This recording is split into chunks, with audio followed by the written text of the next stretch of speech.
आज मी तुम्हाला घेऊन आले नेपाळमधील सगळ्यात सुंदर सिटी पोखराला। Shiv temple, Lakshmi temple, Vishwashanti Stupa, Himalayan पर्वतरांगांचा व्ह्यू, अन्नपूर्णाचा बेस कॅम्प, पॅराग्लायडिंग, पिवा लेकचा व्ह्यू, बोटिंग आणि स्टंट आवडत असेल तर बंजी जंपिंग तुम्हाला इथेच मिळणार। चला तर मग फिरून या पोखरा। मागे बघताय आम्ही गाडी साधारणतः 6 दिवसासाठी हायर केली आहे। काठमांडू, चितवन, लुंबानी आणि पोखरामध्ये आम्ही जवळजवळ 7 दिवस फिरण्यासाठी आम्ही पर्सनल व्हेकल बुक केलेली आहे। 9 ते 10 लोकांसाठी एकदम कम्फर्टेबल गाडी आहे, तर तुम्ही असे ऑप्शन्सही प्रायव्हेट व्हेकलमध्ये चूज करू शकता। चांगले लेक व्ह्यू साईडला हॉटेलचं बघा, कारण का सगळं मार्केट जवळ आहे, लेकचं बोटिंग जवळ आहे आणि हे सेंटर प्लेस पडतं पोखरामध्ये।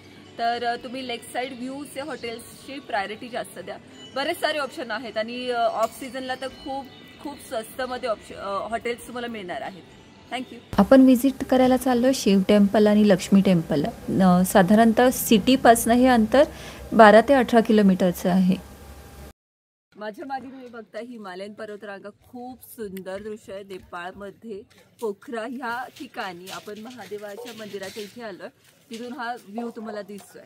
समोर आपल्याला दिसतंय हिमालयन पर्वतरांगांमध्ये अन्नपूर्णा हिमालयन पर्वतरांगा पण जगप्रसिद्ध आहेत बरं का। पोखरामध्ये हायेस्ट पॉईंटवरती हे शिव टेम्पल आहे, जे तुम्ही माझ्या मागे बघता। तर अजून काम चालू आहे, रिपेंटिंगचं काम चालू आहे। तर खूप सुंदर शंकर भगवानांची मूर्ती आहे, तुम्ही बघू शकता। एरियल व्ह्यू किंवा हाय पॉईंट व्ह्यूवरनं जर ही मूर्ती पाहिली तर मूर्तीची आणि मंदिराची रचना शंकराच्या पिंडीसारखी आहे बरं का। 108 शिवलिंग खाली आणि 108 शिवलिंग पहिल्या मजल्यावरती असं संपूर्ण शिवलिंग इथे बघायला मिळतं। महाशिवरात्रीला इथे मोठी यात्रा असते बरं का। शंकर भगवानांच्या हातातील 50 फुटी त्रिशूळ आणि त्यांचा नंदी पण बघण्यासारखा आहे। 6 महिने हा भाग संपूर्ण बर्फात असतो बरं का। अप्रतिम निसर्ग सौंदर्य, अप्रतिम डोंगररांगा, खूप सुंदर खाली तळ्याचा व्ह्यू, हाय पॉइंट व्ह्यूनी आम्ही हे सगळं कॅच करतो आहोत। खूप सुंदर अप्रतिम, म्हणजे अख्खा हिमालयन पर्वतरांगा इथनं दिसतात। तर पोखरामध्ये शिव टेम्पलला तुम्ही नक्की विजिट करा, कारण इथनं अख्खं पोखरा, अख्खी हिमालयन रांगा आणि लेक व्ह्यू आपल्याला दिसतो। आवर्जून बघण्यासारखं आहे पोखरा नक्कीच। हाय व्ह्यू पॉईंटवरती असे वेगवेगळे स्टॅच्यू केलेले आहेत, जिथं बसून तुम्ही फोटोग्राफी करू शकता।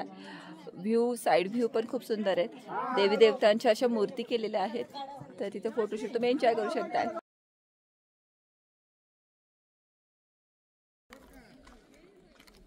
खूप सुंदर व्ह्यू आहे, जंगल कम हिमालयन पर्वतरांगा आणि मागे स्पॉट त्यांनी केलेले आहेत एकदम हाय किंवा टॉपेस्ट व्ह्यूवरती आपल्याला एकदम 3D लोकेशन किंवा सगळ्या अँगलने आपल्याला पोखरा दिसतं। तर शिव टेम्पलला नक्की विजिट करा तुम्ही। आता आपण चाललोय थर्ड साईटसीइंगसाठी शांती स्तूप, येस विश्व शांती स्तूप बघायला चाललोय। साधारणतः 150 ते 180 छोट्या पायऱ्या आहे। थोडीशी चढण आहे, त्यामुळे दम लागलाय। आलो आपण शांती स्तूपला, चढलो, दम लागला। काठमांडूमधील बुद्धनाथ स्तूप तसेच स्वयंभूनाथ स्तूप नंतर पोखरामधील विश्व शांती स्तूपाचा देखील नंबर लागतो बरं का। खूप सुंदर स्तूप आहे, सगळ्यात हाईटवरती आहे, त्यामुळे आजूबाजूचा परिसरही खूप बघण्यासारखा आहे। विश्व शांती स्तूप पोखराला आवर्जून भेट देऊ शकता तुम्ही, असं हे शांती स्तूप आहे।